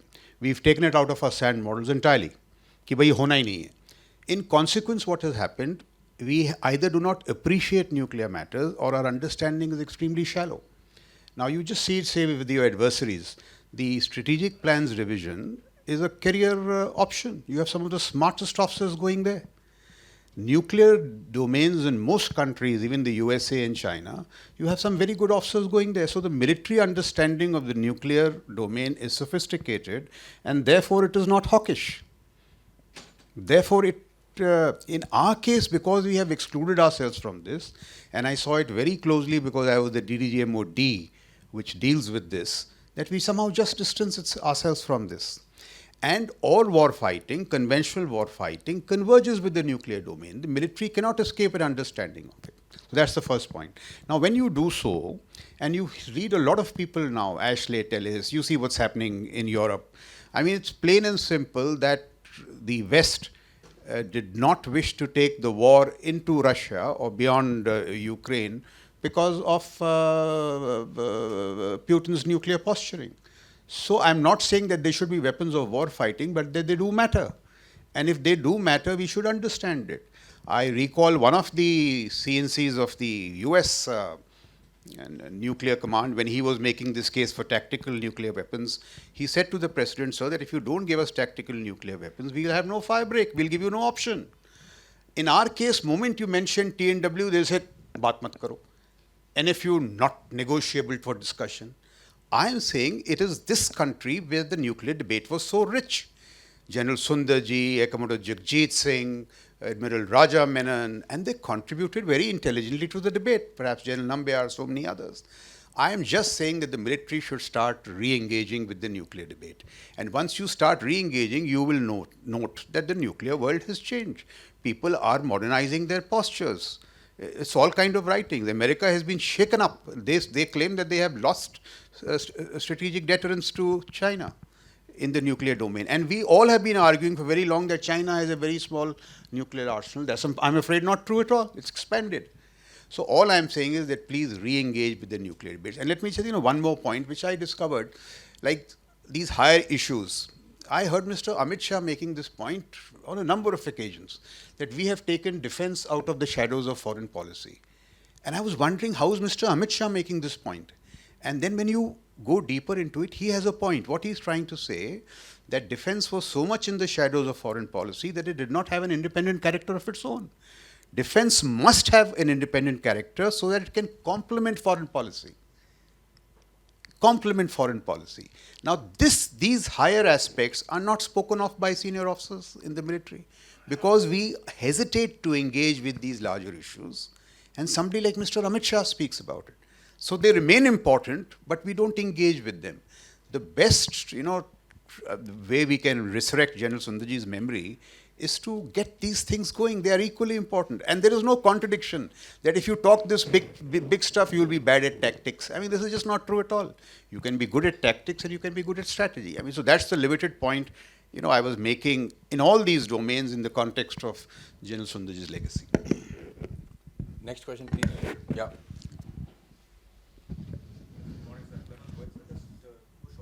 One is for Ambassador Saran. So if we go by your lecture and you spoke about the interest and the geopolitics of it, if I take out the P5 from the matrix completely for your consideration right now, which are the next 3 countries you think India should engage with to foster its national interest? And as a complementary question to my ex-GOC, who took my classmate's name today on dais, you have given a lot of thing and one has interacted. Just tell us, sir, what do you think beyond the military realm, the retarders with which our national power can put on China in various forays and forums to make sure that what ambition of Ambassador Saran is to reach and overtake China in about 30, 40 years' time does happen? Because I don't see that happening with our current intellect and current posturing in various aspects sans military. Nothing about military I'm asking. So the short answer to your question, of course, this is a bigger question, but I will just make a selection of countries which we should really be focusing on. I would say one is Japan, the other is Germany, and the third for our region is Indonesia, which is the most important emerging power in the region. So looking somewhat in the future, our partnerships with these countries will count for much more than perhaps with others.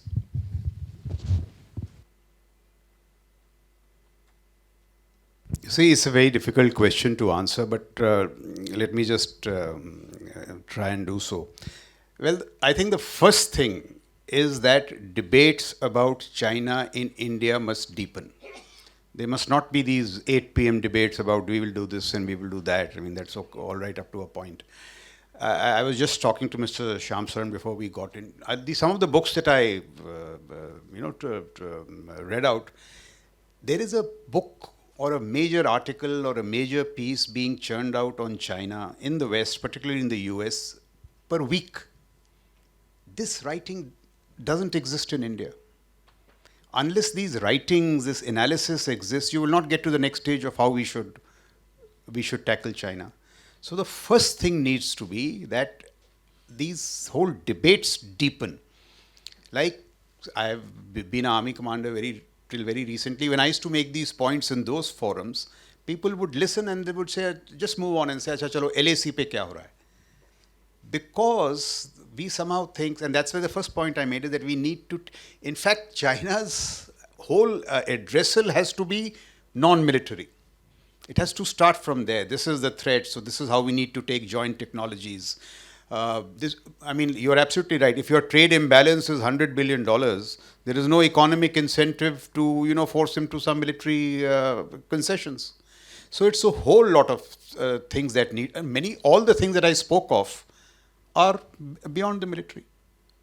Technology. Let's take this business of asymmetric balancing that I spoke of. Why that question of displacement anxiety? Now, if you don't theaterize, if you don't get joint, if you are not sufficiently innovative in technologies, if your IFA still say कि ये इस वजह से नहीं हो सकता, ये उस वजह से नहीं हो सकता, the lag will grow. Whereas he, within a similar budgetary differential, is doing all this to create displacement anxiety. So it needs comprehensive reform of everything. We have started these things, innovation, but it needs to take off. Look at the whole arguments here. The arguments here are that, listen, grassroots technologies will be done by startups. Deep strategic technologies will be done by DRDO. Israel 8200, 8300 and all, they say they are such smart military startups that they will handle deep technologies. The chap partnering with the US Spacecom today is Elon Musk. When I and you were growing up, space was a country thing. He has made it a company thing. Now, if you tell me, what do I do? 1, 2, 3, 4. 1, 2, 3, 4 kuch nahi hai. You have to understand the complexity of the challenge. And if you understand the complexity of the challenge, for example, I can tell you in AI, ye hona chahiye. A data officer needs to be created. You have to see how to harness data, how to cleanse it, then develop capacities in computer vision. Ye will become very boring. What to do? But each of these domains, and I'm sure we have people who can do it, we just have to understand and push it. Somebody has to say that, AI is not, when we were young, what were we told? You just fight. Technology is not your business. It is very much your business. So all these issues have to be pushed primarily by the military, and everybody has to come together. So I'm sorry I can't give you a 1, 2, 3, 4 kind of answer, but that was my response. Yes, sir.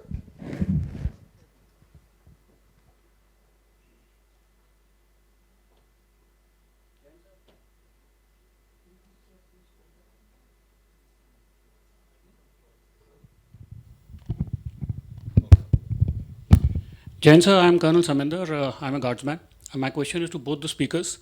Sir, essentially the question is, the impression that we get every time in most of the lectures that we attend these days is that China is a threat, China is a problem. And I beg to disagree here, just to state a point, sir, that why is China not an opportunity for us? There is a neighbor with us to the northern part of our country. We started together 1947, 49. Somewhere down the line, because of certain differences in the systems, they progress faster. And today, we tend to be envy. And that's exactly what Ambassador Saran also mentioned. Yes, economic growth makes us envy. So should it not give us an opportunity to learn from this adversary or a neighbor who is to our north? That's question number one. The second is, sir, to what General Raj Shukla was alluding to, is that probably Americans probably are feeling that they have created a Frankenstein. Is that actually the case, or was it deliberately created, sir? And somewhere down the line, a couple of decades prior to this, the Chinese also realized that they are being forced to become a Frankenstein, and therefore they try to do some kind of an image resurrection. And they are trying to do that even today, when Xi Jinping actually comes out with global development index, shared community, whole lot of new kind of fancy words that they're coming out with. And they're trying to resurrect that and trying to fit into this dynamic. And therefore, my question is, sir, we need to understand not only the Chinese thinking here, we need to actually learn from what they have gone through, and therefore do not become a China ourselves. Because we classically are in a very good position as far as the geopolitical situation historically is concerned, where we tend to guard against what has been done to China and do not fall for that. Your views, please. I do not believe that there was some kind of a master plan that the United States put in place in the 1970s to build up China's economy and its other capabilities in the belief that China will become like us. It was not, I don't think there was a game plan of that kind. Why do I say that? Because if you look at the early years of US-China engagement, it had nothing to do with the issue of ideology. The very, very specific reason why Kissinger and Nixon reached out to China was because of a perceived threat from the Soviet Union. During those early years, if you take from the 1971 to 1978, there was no economic, interest between China and the US. It was only a strategic interest. You had a very, insular kind of China ruled by Mao Zedong and Zhou Enlai, which had no notion of becoming like a state capitalist system that it eventually became. So to somehow think that, here were some great strategists who were sitting and who were trying to make out China as a capitalist and like a democratic country, that is simply not true. A large number of, when the reform started, large number of American companies, military industrial complex, but also companies like Boeing, for example, where they saw a huge market emerging. It was in their interest to try and peddle the notion that, if we integrate China more into the market system and if we help China through capital and technology, China will follow the other East Asian model. South Korea and Taiwan and others started off being very authoritarian states, but as their per capita incomes increased, they also started becoming democratized. And this is the route China will follow. This was not based on any kind of study of China and its history and its culture.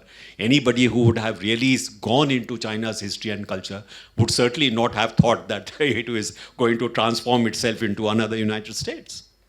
So let us not be, become prisoner of these kind of theories that somehow, as he said, these are people who are 10 feet tall and who know exactly what is happening in the world, and they are the greatest strategists, in the world. That is not true. A lot of things happen just by chance, in a sense.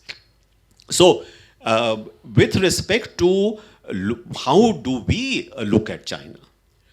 You are absolutely right that China is a challenge, not just a threat.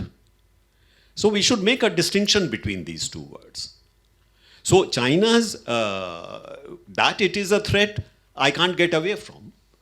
If I have to deal with a certain kind of aggressiveness on our borders, and China, penetrating into our neighborhood, undermining our positions, that is a reality. So I cannot say that I should not treat China as a threat. It's not in my hands, in a sense. But at the same time, if the opportunity arose, yes, China could be a huge opportunity for India, just as India could be a huge opportunity for China. So, before the incidents took place in Galwan, for the last nearly 30 to 40 years, In fact, what India was doing was following a certain kind of an approach to China, which combined dealing with China or confronting China where our interests are being threatened, but also cooperating with China on issues of very convergent interests, as well as economic opportunities. Don't forget that the first visit that Xi Jinping made to India in 2015, he talked about $20 billion worth of Chinese investment in India. So the notion that there are possibilities for India and China to work together and to contribute to each other's development, this is not something new. This is exactly what we were working on. So if you see the change has come about only in the last few years. So when I was foreign secretary and the Chinese Premier Wen Xiaopao came to India, there was a certain consensus reached between the two countries. What was that consensus? That China is not a threat to India, India is not a threat to China. China represents a great economic opportunity for India, India represents a great economic opportunities for China. That China and India, as the two largest emerging economies, have certain convergent interests as far as the global system is concerned. If we work together, for example, we could get a much more fair climate change regime.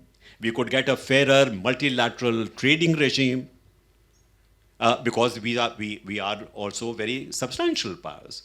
So there was a sense that yes, there may be issues on which we have differences, but there are also important issues of convergent interests on which we can work together. Now, what has changed in the last maybe 10 years? What has changed is China's perception that it has gone far beyond India in terms of comprehensive power. That India is not in the same league as China. China is now benchmarking itself with the United States of America. So China's view of power is very hierarchical in nature. So if you see Chinese philosophical writings, it is that it is only when hierarchy is respected can harmony prevail. That is, everybody should know where he belongs in the pecking order. The problem which China has today with India is that India refuses to agree to be in where it wants India to be in the pecking order. You must defer to China because China is the most dominant power in the world. If you do not accept that, then you have to be put in your place. Now, we will not accept that. So, while theoretically speaking, I agree with you that we should be looking at this challenge, both in terms of what opportunity it may offer and what threat it might pose. But this is a relationship, so I can't determine everything myself. So I would make the point that nothing is etched in stone. So relationships change, as we have seen how relationships have changed. Perhaps in the future, things may change also between India and China, depending upon how China reads the geopolitical situation and how India reads the geopolitical situation. If you ask me today, I'm afraid there is no option for India but to countervail Chinese power. Jal Chakravarti, sir. Your question, please. I'm Major Chakravarti. I have very simple questions to both the panelists. First to Ambassador Shyam Saran. Sir, you are right. A recent report that China is hedging towards India. A very, very recent report that China is hedging towards India, possibly due to our, shall we say, one is the Ukraine stand, which has been a very nuanced stand. Secondly, our own military's actions to stick along to eastern Ladakh as well as to Arunachal, and possibly their own forces not being able to do so. What's your view on this? And to General Raj Shukla, I think I agree with you. I think we should I think the Indian Army, we have been writing about it. Firstly, is about precision. So we must have 10% of our ammunition as precision ammunition. I've been trying for throughout my life to get this, but I don't think we are anywhere near precision, as you very rightly said. The aim is still to straddle and feel happy that the target is engaged. Now, that is one. Second is these commands. Undoubtedly, we had thoughts of space command, cyber command, special forces command. The US, as you have said, the future command, since I happened to go on a very private visit and found it accidentally over there. There's, as you said, there's one army commander and there's a few officers dressed as civilians. Our concept of command is a command house, a command headquarters, and lots of officers, lots of staff cars, lots of gypsies, sumos, and most of the generals. I mean, it's a number of people coming. Whereas the US concept is that one army commander, one desk, one this. I mean to say the police has got along with it. I met 18 what do you call them, DGPs in UP or Haryana. There are about, I think, 15 or 20. We have got to get over this concept of what you call manpower oriented, what you call commands. What do you feel? And definitely, I agree with you. The rocket forces, one has been writing about it, one has been talking to army commanders, chiefs, ex-chiefs, everybody have been talking. They've all agreed, including as a serving brigadier. I made a presentation to the chief on precision, what you call the strike. And when I'm being in now what was the PP directorate has become now strategic planning directorate, and he fully agreed with it. But nothing seems to be moving actually. We are still straddling the target. Dumb ammunition still occupies a lot of our ammunition dumps. I even wrote about, the laser ammunition and then how we can get away with this. Why is it that we are not moving? You've been an army commander yourself. So, and you've been, luckily we both have been interacting at all levels. You have been my student and you have been my instructor. So we have kept changing these issues. So may I have your views on this? Well, since you are holding me to account, let me begin by saying that when I was the army commander, I did try a lot. Some things worked, some things didn't. But see the larger question, and I think that's a very interesting one, which the earlier one, which was raised, to which Mr. Shyam Saran responded. The point is, did China fool the USA? I mean, that's the issue. Now, Mr. Shyam Saran is absolutely right. It depends on who you read. But the ones that I have read and quoted, all of them say so. Michael Pillsbury, Alan Joske, the other guy quoted Ian Easton. What does Michael Pillsbury say? Just please listen to this. He says that all US presidents, when they took over, they were told, this is what we are giving. And we are giving this because they have promised us that, they will change in the long term, they will become like this. There were assurances at the highest level. And the first president who balked at the idea was Trump. And he said, what nonsense is this? And he unleashed those trade sanctions. So it was happening in the American system. Now, if these facts are wrong, then I apologize. If they are right, I'm surprised, because they fooled the Americans all along. And now look at with that linkage to strategic deception and all. It comes from an outlook. So Clausewitz says that trickery, deception, they are weapons of the weak.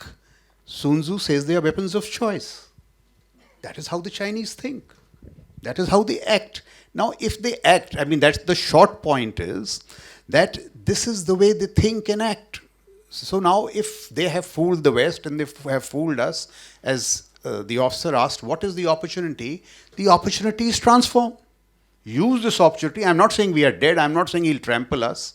We've rebalanced, we've done beautifully. His options along the northern borders have got seriously narrowed.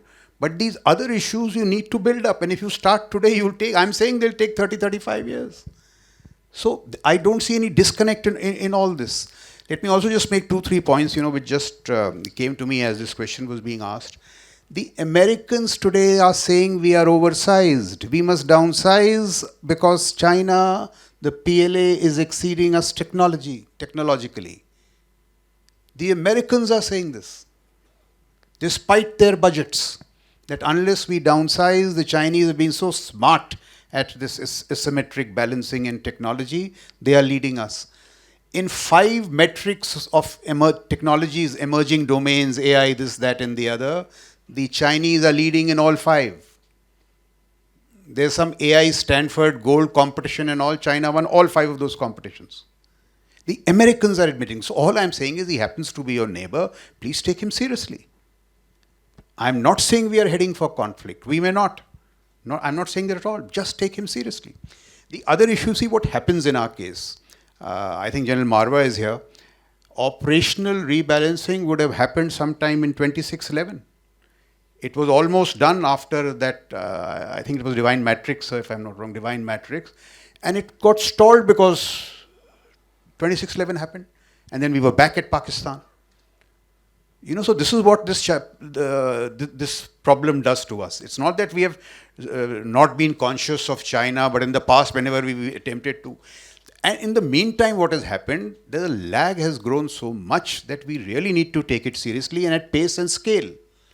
And all these things that now I was talking of, they are happening in China, and we need to do it.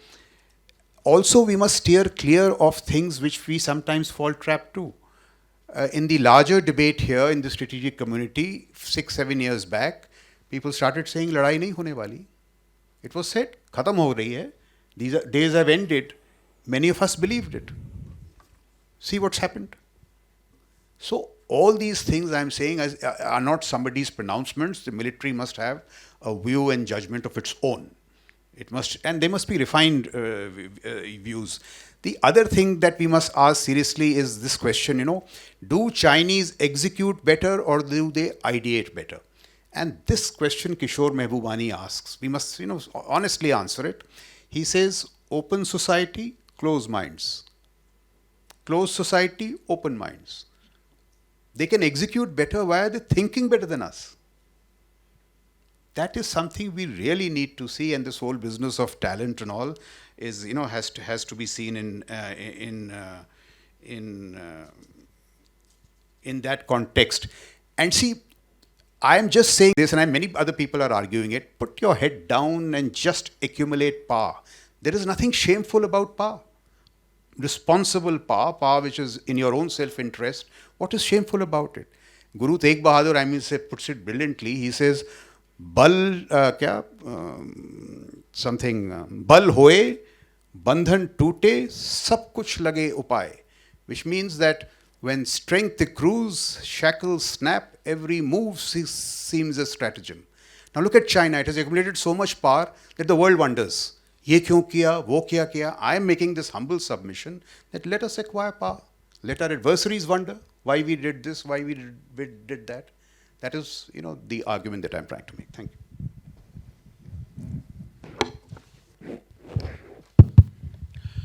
Is there a shift taking place in China's attitude towards India? No, I do not think that any change is taking place. The reason is that today China looks at its relationships with other countries through the prism of its rivalry with the United States of America, which was the case with the US in an earlier period during the Cold War. I mean, why were we on the other side of the fence? Because we were seen as sleeping with the enemy in that context. So today, the way China looks at India is through its relationship with the United States and a sense that India has made its choice in allying itself with the United States in the containment of China. Now, you may say, and the US may say, that we are actually not containing China, that we are only trying to constrain Chinese aggressive behavior. But if you saw Xi Jinping's recent statement that the United States of America is leading the West to suppress and to contain and to bully China. No, that is the phraseology that he uses. If when he goes to Moscow, as he did recently, the most telling part of that visit was the final few sentences exchanged between the two leaders when he was leaving Moscow. And he said, my friend, we are living in an age where changes are taking place which have not taken place in 100 years. And we, you and I, are leading that change. So the sense is that there is a cataclysmic kind of a change taking place in the world. Massive shifts are taking place in the world. And the Ukraine war is a sideshow. The real issue is how we can work together in order to shape the world order. That is the Chinese ambition. So in that context, India does not figure. At least in the Chinese perception, India does not figure as a possible ally to bring about the kind of change that they are looking for. So I would also caution you not to think in terms of India's position on Ukraine war as similar to the Chinese position on Ukraine war. Chinese may rhetorically be neutral, but they are quite obviously on the side of Russia. And if there was any doubt, you have seen with this visit that there is not even a pretense of being neutral. In India's case, I think the nuanced position is in fact fairly neutral. It is neutral, but still rather uncomfortable with what Russia is doing. But it has brought us, certain advantages in terms of, say, oil sales or gas sales. And we have a certain legacy relationship with Russia, which is valuable, and I think we should retain that. But I don't think there is any kind of similarity between our position and the Chinese position on Ukraine. We have a question coming from Jan Harris. Sir, he'll be coming down with the mic. After this, we'll barely have a time for one last question. I'll come back to you, ma'am. Thank you. Good afternoon, sir.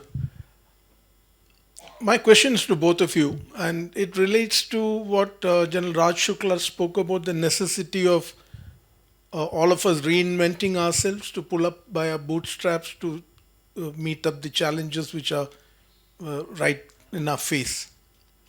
As part of that, he also spoke at length about what the armed forces need to do. So my question essentially is, the armed forces, which is an instrument of national power, how do both of you see its preeminent position, the way it is today and the way it ought to be in years to come to face the challenges that we are about to face, number one.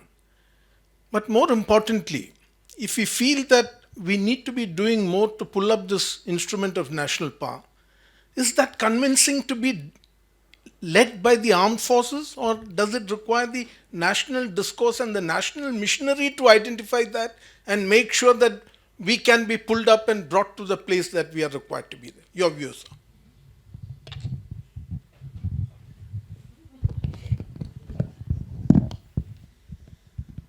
I think this is a very important question because it has a huge impact on our strategic military posture.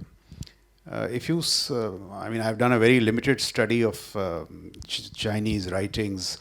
Kevin Rudd paraphrases President Xi to suggest, I can't recall at this point the exact phraseology, but he quotes him to say, Xi says something like this, that in the contest between nations, while economic power is important, it is military power which lies at the heart of the contest. Now that's the central difference between how they look at things and how we look at things.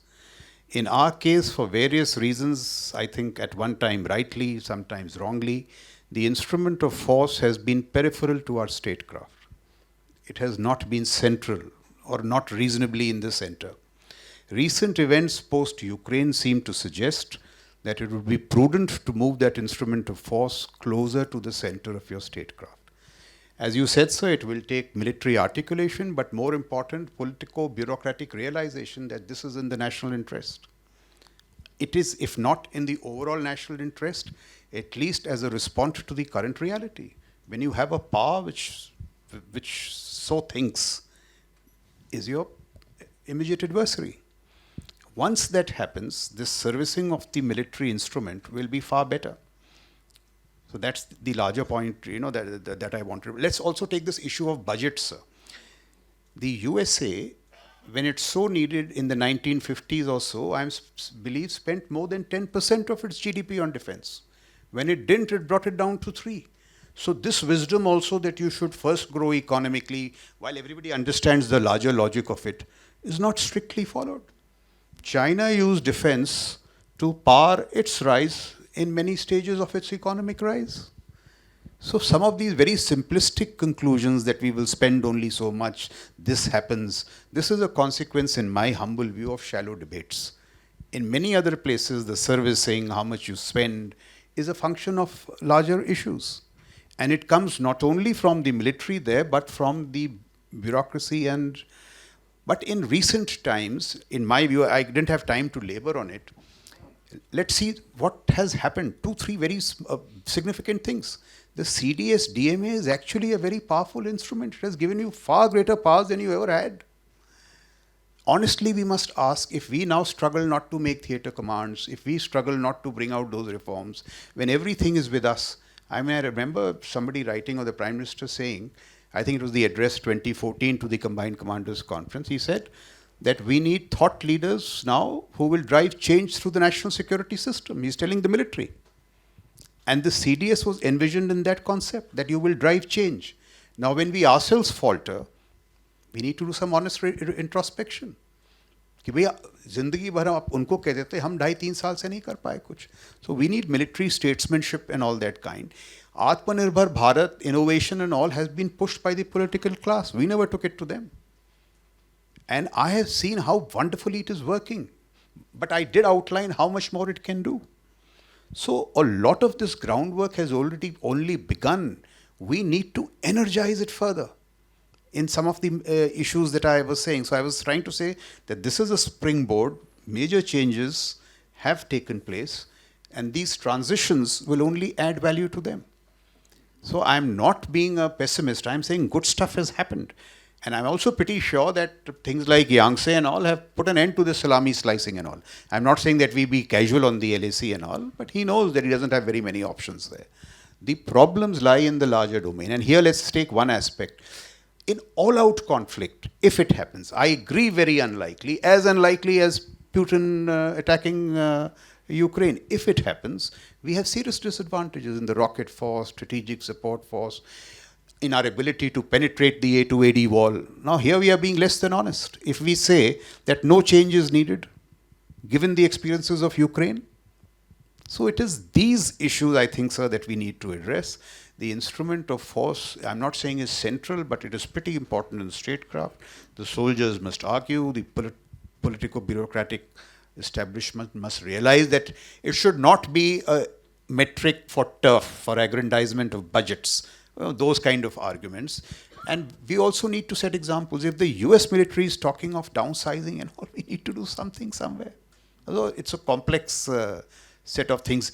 I'll tell you, sir, once these, you please, if you find time, go to IIT Delhi, sir. Some of these startups, they are working till 2:30 at 3 o'clock in the morning on technologies here, technologies there, and they are delivering.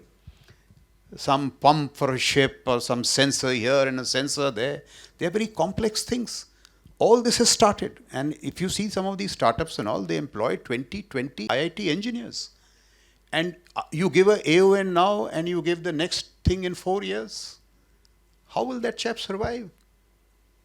So when all these things have started, we ourselves are to blame. And this is an introspection for the apex level military leadership. These things have to be taken to the logical conclusion. All these, and if all these things happen, a symmetric balancing of China is possible. You necessarily don't need the same budgets. A symmetric balancing of China is very much possible. The civil-military fusion and also is actually happening in many places. All these will, grow our power in a responsible, purposeful manner. We'll have the last question. And just keep it short because we have already overshot. There are a few more questions, but we'll have to end it here. Over to you, ma'am. I'm talking about the Human Development Index report and the National Happiness Happiness Index report where India is placed very low. So if our domestic factors are abysmally low or not as good as they are, how does India aspire to be an emerging power? Because I assume and believe that our domestic factors need to be as strong, especially the social indices. So your opinion on that. Thank you. I thought this is what I was trying to put across to you in my remarks, that we are a slightly schizophrenic kind of a country, for the simple reason that our macro impact, our global impact, is far greater than is perhaps paralleled by the improvement in our per capita incomes, improvement in our social indices, even the happiness level. There is a disconnect between the two, which is the reason why, with respect to certain kinds of issues, global issues, we have an important role to play. Like I gave the example that climate change, you cannot think in terms of any kind of a climate change regime, global regime, unless India is a part of it. Because India is a major energy consumer.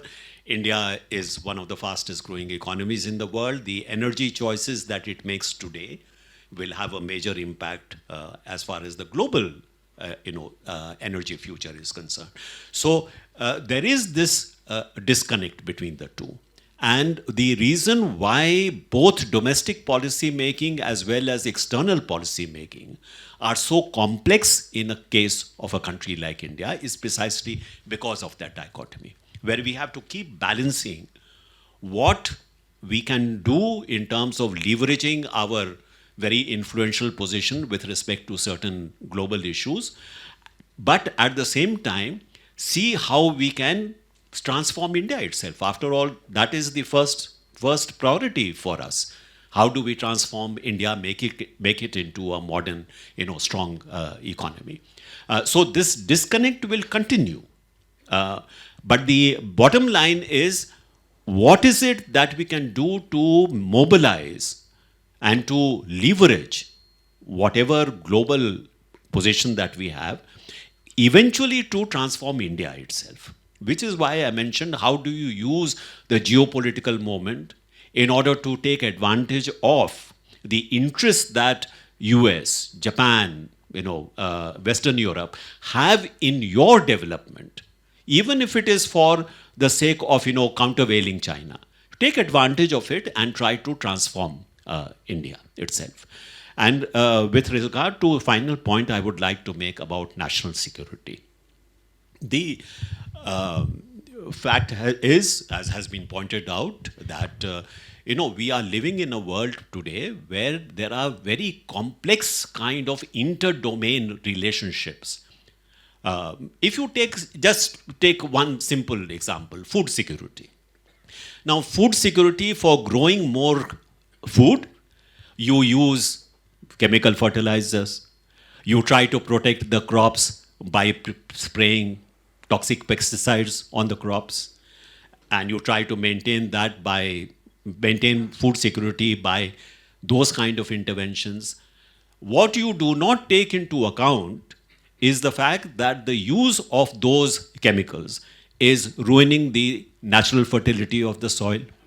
Since you have to use more and more water with these chemical fertilizers, your water table is going down. You have your farmers who are exposed to these toxic chemicals all the time, so they have health issues. Most farmers get bankrupted not by crop failure, but because of very, very high medical costs, because they are exposed to toxic chemicals. Their lungs are affected, their eyes are affected, they get skin problems. Now, nobody who's looking at food security is bothered about what is doing to health security. Okay? So what you need is a overall kind of a national security strategy which takes into account these feedback loops among different domains. Look at what is happening in one domain, how it is impacting in some other domain. This is something which is absolutely critical. And today, national security cannot just be defense. national security has become a much more comprehensive concept. So even the Chinese talk about comprehensive national power, where all the instruments of power are actually pursued. So whether it is economic, whether it is technological, whether it is defense, today even ecological, all these things have to be taken into account in one single comprehensive frame. And that is what you need. Now, is one particular area more important than the other? Xi Jinping talking about defense as perhaps being critical, military power being critical. Well, I think he has gone beyond that, because he says the battlefield of the future is going to be technology. That is where the future will be determined. So these things are changing very, very fast. There are many, many moving parts, and even the most brilliant strategist cannot be playing with all these balls at the same time. You need a comprehensive frame. I have argued this before, I would argue this again, that it is absolutely fundamental, urgent necessity for India to have a national security strategy. Thank you, sirs. I now hand you over back to Shreya for concluding part of the event.